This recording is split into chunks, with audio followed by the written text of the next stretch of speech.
Assalamualaikum warahmatullahi wabarakatuh.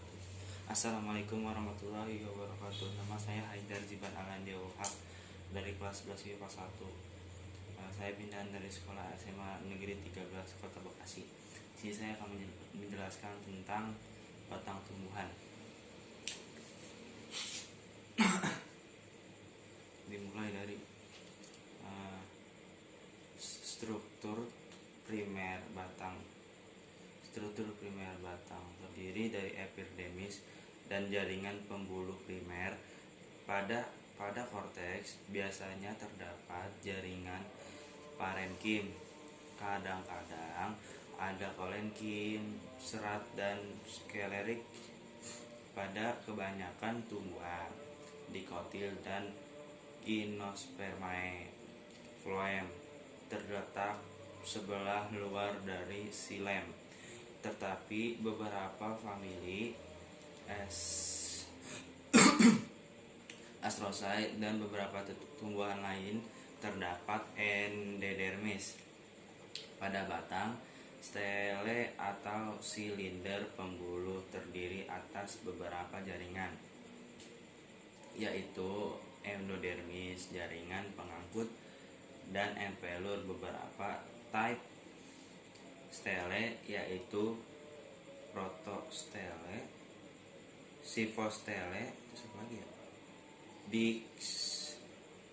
Dixisele, eusele, dan actastosele. Maaf Pak kalau salah Pak. Berikut gambar-gambar nih, ada sebelah sini nih Pak. Ada sebelah sini Pak. Kotil itu Pak. Nah, ada lagi nih Pak, antar gambar batang di sini nih. Nih di sini nih. Adanya jalan daun menunjukkan hubungan antara ikatan pembuluh batang dengan ikatan pembuluh pada daun. Pada setiap suatu beberapa ikatan pembuluh pada daun melebar ke arah daun. Pelebaran dari vaskular sistem datang ke arah daun disebut jalan daun.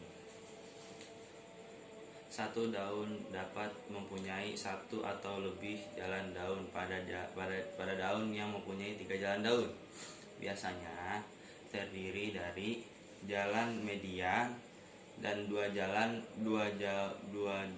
daun lateral pada bagian modus. Bagaimana jalan daun menuju vaskular silinder ke arah dasar daun terdapat jaringan parenkim yang disebut celah daun. Hal yang sama terdapat pada cabang yang disebut branch atau branch gap. Nah, terus apa lagi ya?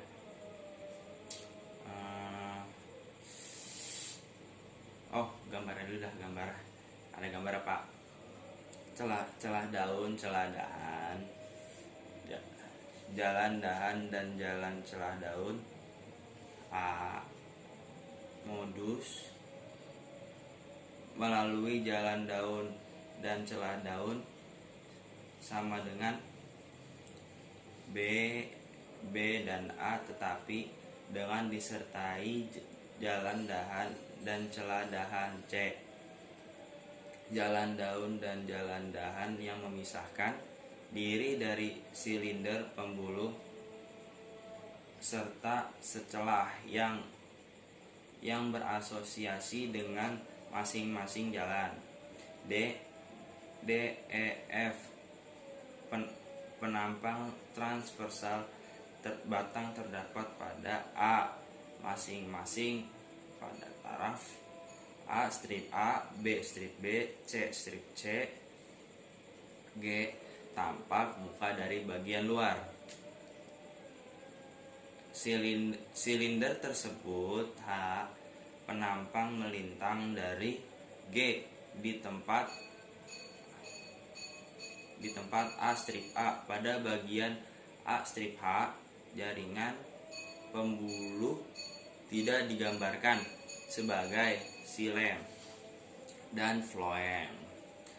Jalan daun dan jalan dahan diarsir pada satu struktur, digambarkan lebih terperinci dengan menandai protoxilem, nyatoxilem dan floem. Terus lagi ya, gambar lagi deh. Ini Pak, ntar ada gambar apa sini Pak? Modus pada dikotil nih Pak, modus pada dikotil. Cara di sini Pak. Kagak bisa ngedit ya padahal. Kita masuk ke ini apa namanya, anomali struktur batang. Anomali struktur batang. Pada bagian batang terdapat juga anomali pertumbuhan pada beberapa tanaman seperti leptodenia, terus alak apa ya, alak floem masa. Tidak hanya dibentuk ke arah luar, tetapi juga ke arah dalam dari batang. Beberapa monokotil juga mengalami pertumbuhan sekunder seperti pada tanaman aloe, crotline, lakaena, dan sansevieria. Pada bougainvillea terdapat anomali pertumbuhan di mana kambium terdapat tersebar di dalam batang dan kambium yang normal tidak terlihat pada bagian batang. Amaran suatu seri dari kambium muncul ke arah luar dari sumbu batang masing-masing, membentuk xilem ke arah dalam dan floem ke arah luar.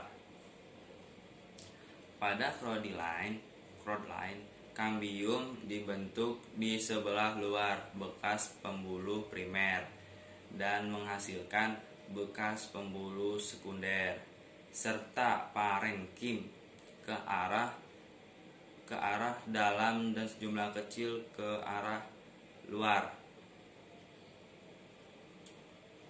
Di sini ntar ada gambar lagi Pak. Di sini Pak, ada gambar Pak. Ada gambar sekunder dari bougainvillea A. Pokoknya di situ ntar ada penjelasan, ada Pak. Lupa saya Pak. Oh, gambar-gambar. Apa lagi ya? Yang diinget-inget itu apa tuh namanya? Asal muasal